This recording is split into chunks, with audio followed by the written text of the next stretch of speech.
রাত ৩টা বাজে। ঘুমের ঘোরে মনে হচ্ছে কেউ একজন আমার রুমে প্রবেশ করছে, এক অদ্ভুত আচরণ করার চেষ্টা করছে।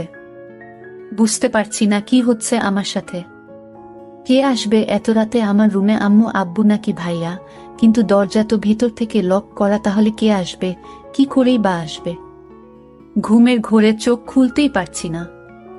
অনেক কষ্টে চোখ খুলতেই দেখলাম একজন লোক পালিয়ে গেল।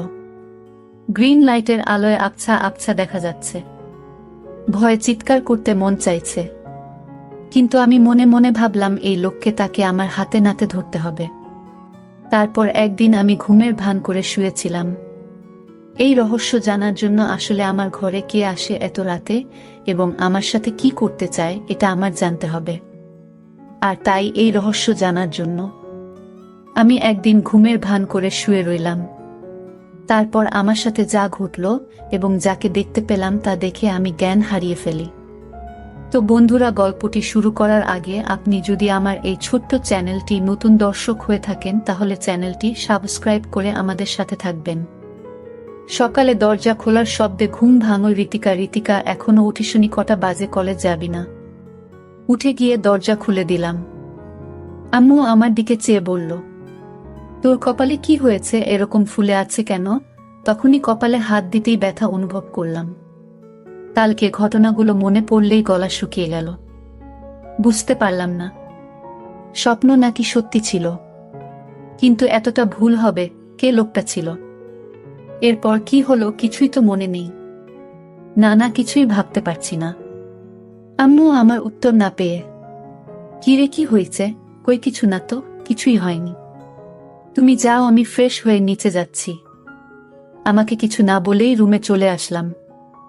এসে ভাবতে লাগলাম কে আমার রুমে আসলো, কি করেই বা রুমে ঢুকলো। আমি জানালা দরজা লাগিয়ে ঘুমাই। নিজেই নিজেকে প্রশ্ন করতে লাগলাম। মনের ভিতর হাজারো প্রশ্ন, কোনো কিছুই মাথায় ঢুকছে না। ভাবতে ভাবতে ফ্রেশ হয়ে এলাম। রুমাল দিয়ে মুখ মুছে আয়নার দিকে তাকাতেই দেখলাম মুখটা অনেকটাই ফুলে গেছে। হঠাৎ ড্রেসিং টেবিলের সামনে একটা কাগজ চোখে পড়ল। কাগজটা নিয়ে পড়তে লাগলাম। এটা ছিল তোমার শাস্তি, আমাকে কষ্ট দেওয়ার শাস্তি, আমার থেকে দূরে থাকার শাস্তি।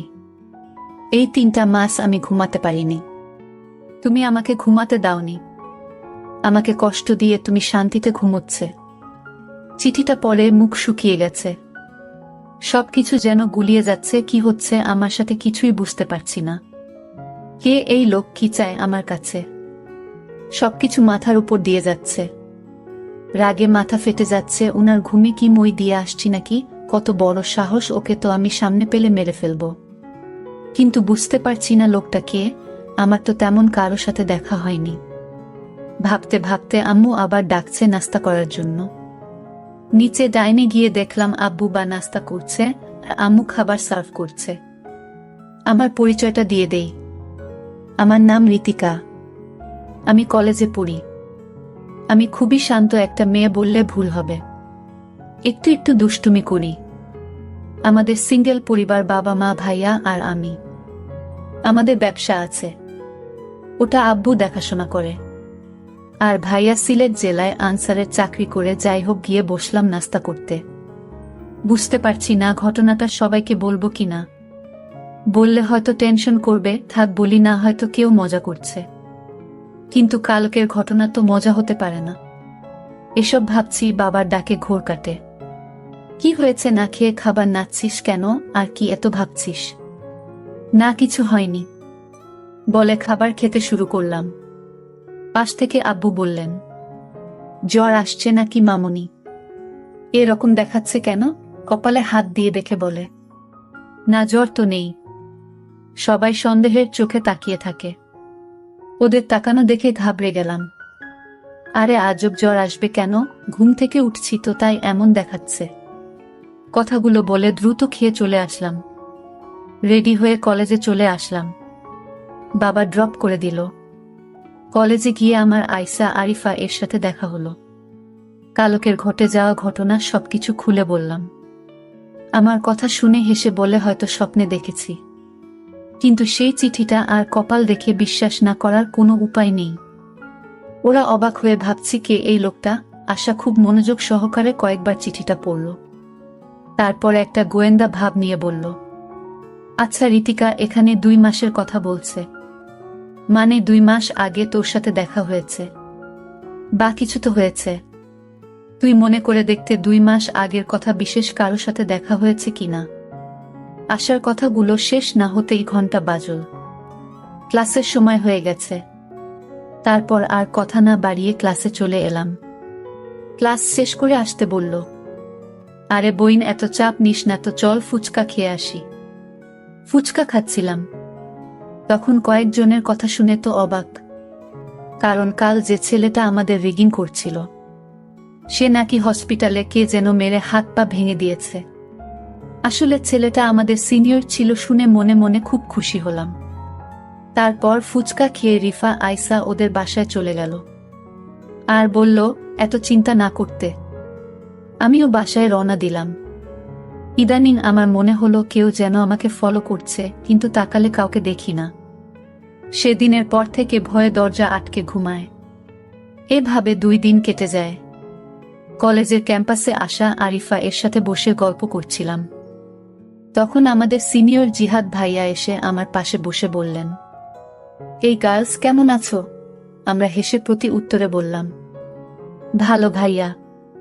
তারপর টুকটাক অনেক কথাই হলো। আমরা অনেক সময় বসে গল্প করলাম। ভাইয়া অনেক মজা এবং খুবই ভালো একজন মানুষ, দেখতে খুবই সুন্দর। কলেজের অনেক মেয়ে লাইন দিয়ে পড়ে আছে ভাইয়ের পিছে, কিন্তু ভাইয়া কাউকে পাত্তা দেন না। উনি ভাইয়ার ফ্রেন্ডের ভাই। ভাই বলছিল দেখে শুনে রাখতে, কিন্তু আমি তেমন কথা বলি না। ধনী ভাইয়ের কথা ওনাকে বলিনি বললে একটা ঝামেলা হবে। আমি ঝামেলা পছন্দ করি না। তারপর ওনার সাথে কথা বলতে বলতে আমি উঠে বললাম, তোমরা কথা বলো, আমি একটু আসছি। বলে চলে আসলাম। রুটি খেয়ে চলে আসতে যাব, তখন কেউ একজন এসে আমায় বলল। লোকটা খুব রেগে বলল, তোমার সাহস কি করে হয় তুমি ওই ছেলের সাথে হেসে হেসে কথা বলো? আমি কিছুই বুঝতে পারলাম না। বললাম, আমি যার সাথে ইচ্ছা তার সাথে কথা বলবো। আপনার কি সমস্যা? আপনি কে বলেন? সাহস তো কন্যা শুন। লোকটার মুখে মাস্ক পরা খুবই চেনা চেনা লাগছে, কিন্তু লোকটাকে চেনার কোনো উপায় নেই। লোকটি বলতে লাগলো, কেন ভয় পাচ্ছে কেন? অনেক কষ্টে তোমায় খুঁজে পেয়েছি, আর হারাতে দেব না।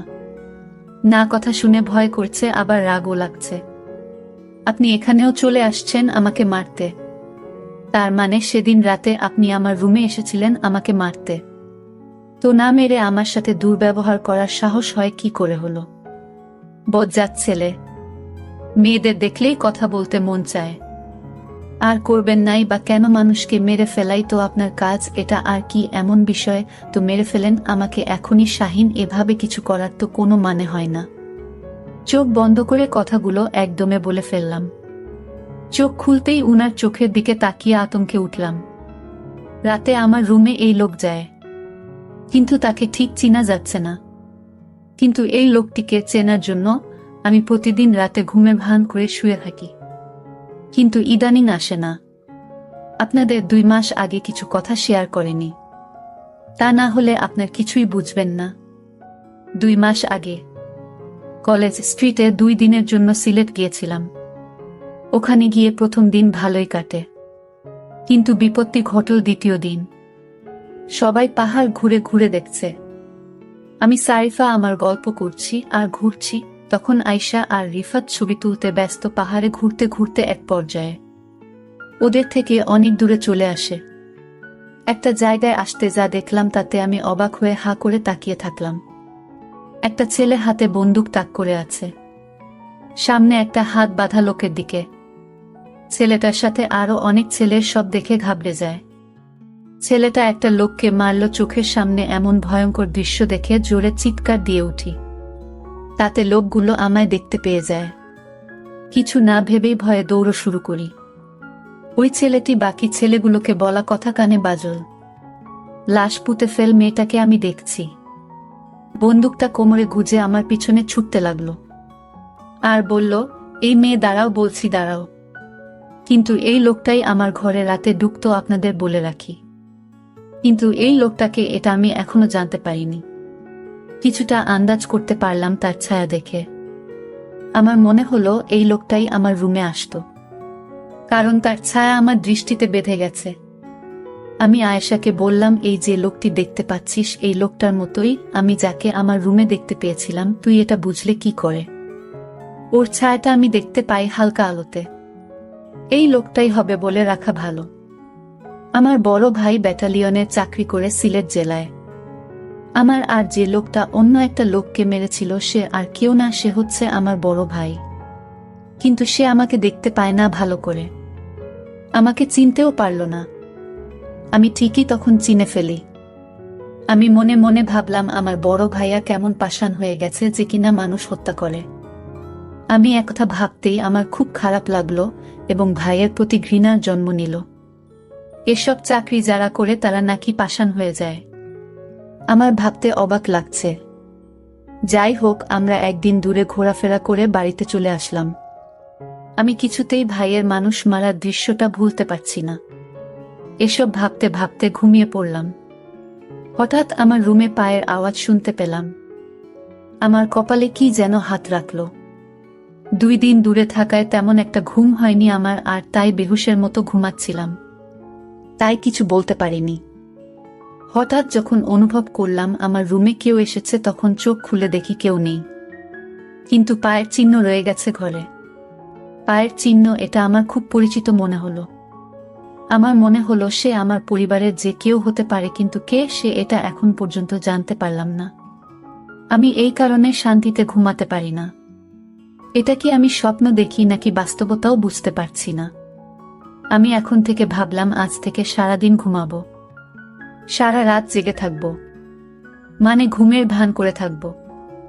আমি তাকে হাতে নাতে ধরতে চাই। সে কেন আমার ঘরে আসে, আমার কাছে কি চায়, এটা জানার জন্য আমার মনে একরকম হতাশা তৈরি হয়ে গেল। আমি আমার পরিবারের অর্থাৎ মা বাবার সাথে বিষয়টা শেয়ারও করতে পারছি না। শেয়ার করব তখন যখন এই রহস্য আমি জানতে পারবো। তো পরের দিন সকালে কলেজে গেলাম। তারপর আয়েশার সাথে আজ রাতের ঘটনা শেয়ার করলাম। আয়েশা আজ রাগান্বিত হয়ে বলল, তুই কি বললি সে সব স্বপ্ন বাঁধে? এগুলো শুনতে আর ভালো লাগে না। এগুলো সবই হয়, বাস্তবে হয় না। আয়েশা, তুমি যাই করো না কেন, তুই দেখে নিস আমি 20 দিনের ভিতরে আমি তাকে হাতে নাতে ধরব। তারপর কলেজ থেকে বাসায় ফিরে শুনতে পেলাম আমার ভাইয়া বাড়িতে আসছে, কারণ 4 দিনের ছুটি নিয়ে আসছে। আমার জন্য অনেক গিফট নিয়ে আসছে। আমি বাড়িতে প্রবেশ করতে আমি ভাইকে দেখি দরজার সামনে দাঁড়িয়ে আছে। আমি কাছে গিয়ে বললাম, ভাইয়া কেমন আছো? কিন্তু মনে মনে ভাইয়ের জন্য ঘৃণাও কাজ করে, কারণ ভাইয়া এখন মানুষকে মানুষ মনে করে না, যাকে তাকে ধরে মারধর শুরু করে দেয়। এটা তো আমি দূরে গিয়ে দেখতে পেলাম। কিন্তু ভাইয়ের শরীরের একটা পারফিউমের গন্ধ পেলাম। আমার রুমে রাতে যে আসতো তখন একই পারফিউমের গন্ধ পেলাম। আমার যেন ভাইয়াকে সন্দেহ হতে লাগলো। কিন্তু ভাইয়া আমার ঘরে কেন আসবে? আবারও মনকে প্রস্তুত করলাম, রাতে ঘুমাবো না। আমি ঘুমের ভান করে থাকবো, দেখব কে আসে আমার রুমে এবং কি চায় সে। ঠিক মতো আজও ঘুমের ভান করে শুয়ে রইলাম। রাত তখন প্রায় 2টা বাজে। তখন আমার রুমের জানালা দিয়ে আমার ঘরে প্রবেশ করলো। আমি চোখ বুজে রইলাম। তারপর ধীরে ধীরে ঘাটের পাশে বসলো। আমার গলায় 2 লাখ টাকার স্বর্ণ দিয়ে তৈরি আমার গলার হার। যখন লোকটি আমার স্বর্ণের গলার হার ধরে চুরি করে নিতে চাইল তখন আমি ভয়ে কাঁপছিলাম, কিন্তু সাহস করে নড়াচড়া করেনি। তখন লোকটি হাতটা টান দিয়েছে, পকেটে নিল, আর তখনই আমি তার সাথে ধরে চলতে লাগলাম চোর চোর। কিন্তু সে আমার মুখ চেপে ধরল। তারপর লোকটার মুখের দিকে তাকিয়ে দেখি সে আর কেউ না, সে আমার বড় ভাই তুহিন। ভাইয়া, তুই আমার রুমে আমার স্বর্ণ চুরি করতে আসছে ভাইয়া। তোকে ভাইয়া বলতেও আমার ঘৃণা হচ্ছে। তখন ভাইয়া বলল, আরে আমায় কিছু বলতে দেবে না, আমি ইচ্ছা করে চুরি করতে আসিনি। তুই তো জানিস না আমি চাকরি করে মাত্র 15,000 টাকা পাই, আর সেই টাকা তো আমার বাড়িতে পাঠাতে হয়, বাবাকে হিসাব দিতে হয়। আমি একটা বড় বিপদে পড়ে আমি তো স্বর্ণের হার চুরি করতে বাধ্য হলাম। শোনো বোন, আমি একটি লোককে মেরে ফেলি, আর তাই আমার চাকরি নিয়ে টানাটানি শুরু হয়েছে। উপরের সব বলেছে যদি তুমি 1 মাসের মধ্যে 2 লাখ টাকা না দিতে পারো তাহলে তোমার চাকরি থাকবে না। কিন্তু এই কথা যদি বাবা শুনে তাহলে বাবা স্ট্রোক করে মারা যাবে। আর তাই আমি কাউকে জানাইনি। আর তোকে বলে তুই বলে দিতে। আর তাই টাকা ম্যানেজ না করতে পারায় আমি আমার নিজের ঘরে চুরি করতে আসলাম বোন। এখন তুই চাইলে আমাকে পুলিশে ধরিয়ে দেয়। ভাইয়ের কথা শুনে আমি অবাক। তুমি আমার কাছে যদি চাইতে তাহলেই তো আমি তোমাকে আমার স্বর্ণ বিক্রি করে টাকা দিতাম, চুরি করার কি দরকার ছিল? আরে পাগলি, আমি যদি তোকে বলতাম মানলাম, তুই আমাকে বিক্রি করে টাকা দিতে আমি মানলাম। কিন্তু বাবা মা যখন লক্ষ্য করতো তোর গলায় হার নেই, তখন কি বলতি? কিন্তু আমি যদি নিতে পারতাম তাহলে তুই এবং আমার মা বাবা ভাবতো এটা চুরি হয়ে গেছে। ঠিক আছে, বুঝেছি, তুমি এগুলো নিয়ে বিক্রি করে চাকরি বাঁচাও। ধন্যবাদ বোন, আমি তোকে এর চেয়ে বেশি দামি হার উপহার দিব। প্রিয় বন্ধুরা, গল্পটি কেমন লাগলো তা অবশ্যই কমেন্ট করে জানাবেন। আর চ্যানেলটি নতুন দর্শক হয়ে থাকলে চ্যানেলটি সাবস্ক্রাইব করে আমাদের সাথে থাকবেন। ধন্যবাদ।